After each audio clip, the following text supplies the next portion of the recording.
welcome to Leaders of Tomorrow, 18-hour special initiative that celebrates the undying entrepreneurial spirit of micro, small and medium enterprises. Today on MSME Dialogues, we're talking about incubators. What is an incubator? Can an incubator make money? And what you should know in terms of some of the advice coming in from some of the best experts on incubators. I'm being joined by Dr. Anil Menon. He's faculty at SP Jain. I have Sushanta Mitra, founder at the Lead Angels Network. And I have Padmaja Ruparel. She's president of the Indian Angel Network, joining us from Delhi to discuss incubators. Thank you all very much. Padmaja as well for being with us here tonight. Let me kick this conversation off with you, Padmaja. For the sake of our viewers, can you help us understand, is there a definition that's been set in stone about what exactly an incubator is? How do you identify what one is?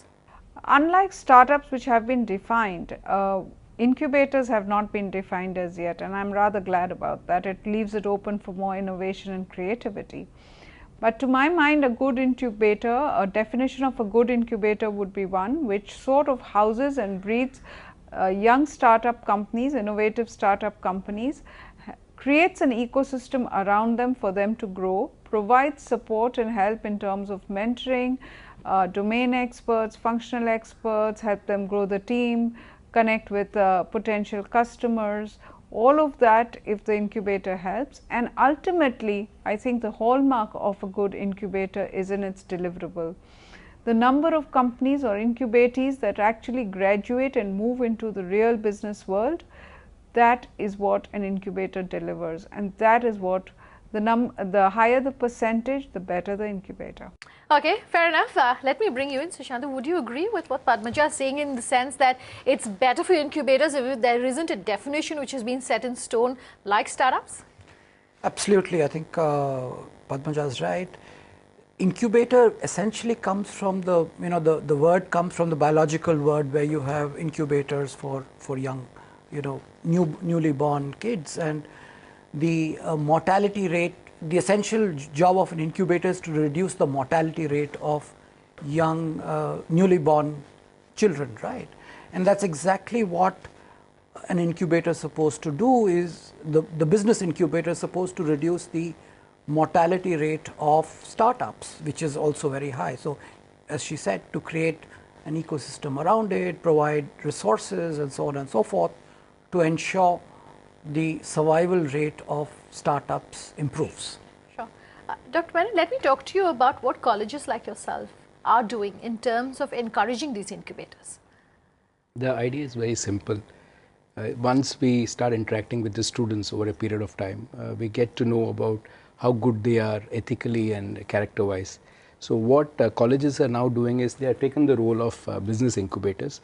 Primarily, they tend to mentor, support, sometimes also finance these students.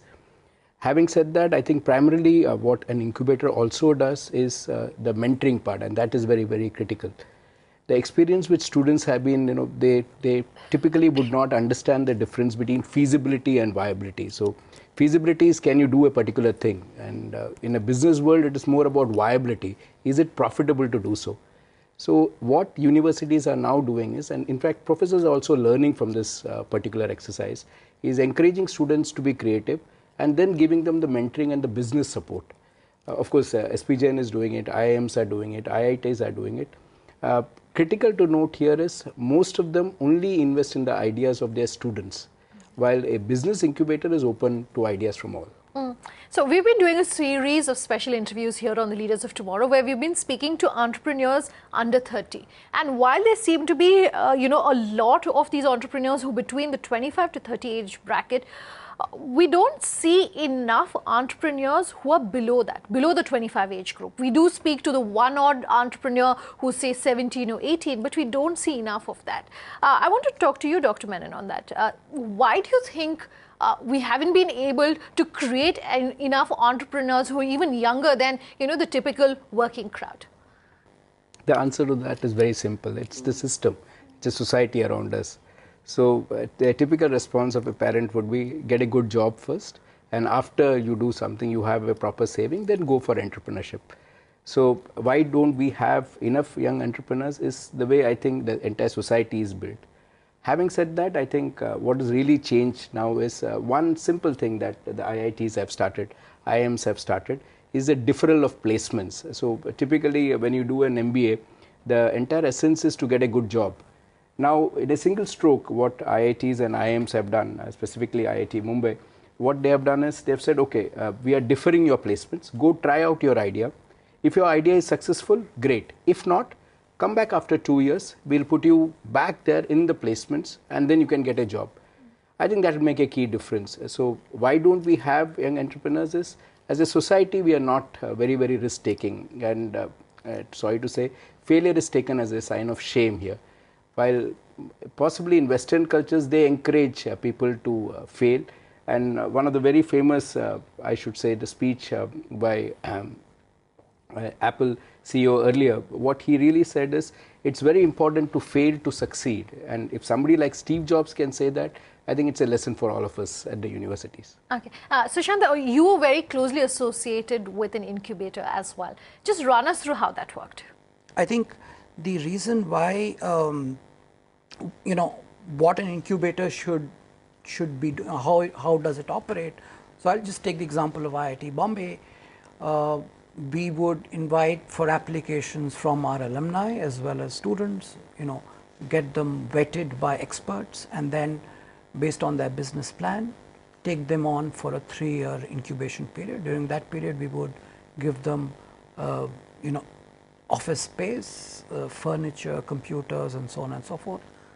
A certain amount of grant, which we used to get from the government of India, which we used to in turn invest as equity in the company, and finally provide them mentoring in terms of both within the team of the incubator at IIT Bombay as well as outsiders, angel networks, and so on and so forth. So that is how it would operate. Padmaja, Dr. Menon is of the opinion that, and even Sushant actually agreeing that it is the way the system is built right now in terms of encouraging younger entrepreneurs. Where do you think in the system these specific faults lie, and what in your opinion can really be done to fix it? So I tend to agree with both Professor Menon and Sushant. I think one of the basic fundamental problems or fundamental issues which is reducing dramatically is the fear of failure. Entrepreneurship is a very high risk career option. Very few people actually succeed, and jobs are much more secure. So the fear of failure, that if I fail in my venture, I will not be how will I handle society? How will I run my house? How will I subsist? How will I go ahead? Is a very big issue, and our systems don't really provide that cushion that is there in some of the Western countries. And that one of the biggest things that gets accepted is a failed entrepreneur gets accepted very easily. And that's part and parcel of life. The other enabling factors that Western systems do provide is social security, healthcare. All of those sort of help the failure to get cushioned. We have not yet reached that level of maturity in our systems. That's one. The second thing is money. For young startups, one of the biggest resources required is funds. And in a country of 1.3 billion, we only have a couple of thousand angel investors, which is, angel investing is as old as IIN in this country. So the amount of money that is required to breed startups right across the nation and help them flourish, help them try, help them experiment is required. We don't have that. This is an asset class which is just coming into being. It hasn't become mainstay as yet.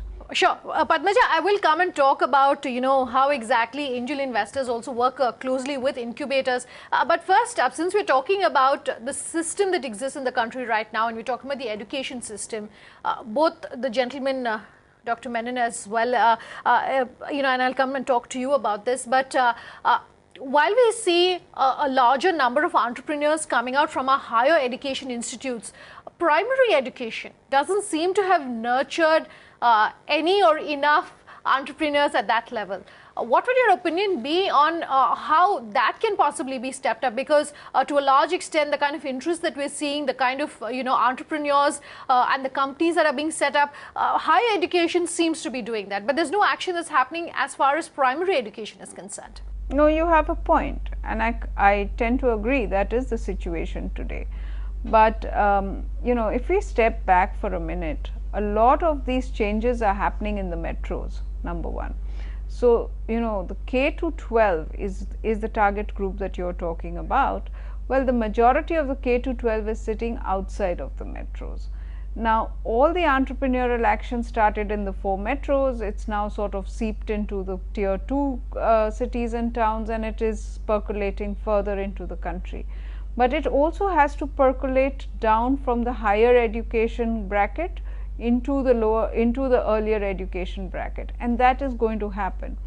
I think you go down to tier 3, tier 4 cities, people are now looking at not only studying but also doing some part-time jobs. They are connecting with, trying to do some entrepreneurial small Soho kind of businesses which has started. The point that I'm trying to make is this is a cultural change which will happen and is happening. It takes time to percolate, it takes time for it to get ingrained. The second thing is that when you have icons coming out of it, you will have a few student entrepreneurs who will really become icons, who will do well and become role models. I think this will percolate faster. Okay, we will continue this conversation on the other side of this very short break. We're talking about all things incubators. Don't go anywhere. We'll come back with more.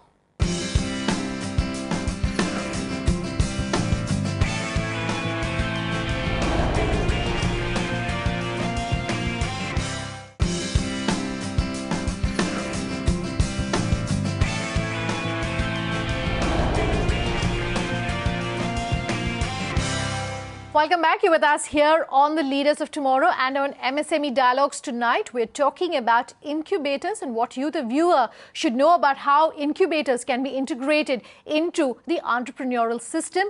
Just before we took the break, I was talking with Padmaja about what primary education is doing in terms of nurturing entrepreneurs. And I want to talk to you, Dr. Menon.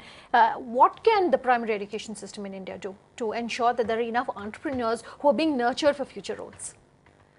Possibly our system, currently the primary education system is completely marks oriented. So what we have is, students have to memorize things, go back, write the answers, and that's about it.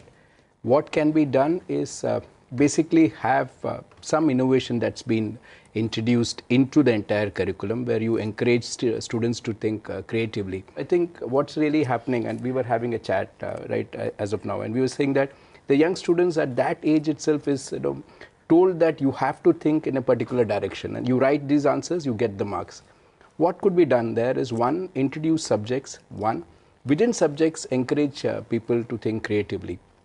And just one more point to add, as the esteemed colleague was saying, system is changing, but what we are seeing is a real trickle-down effect. In fact, my experience has been in the primary education space, hardly any scope is given for innovation.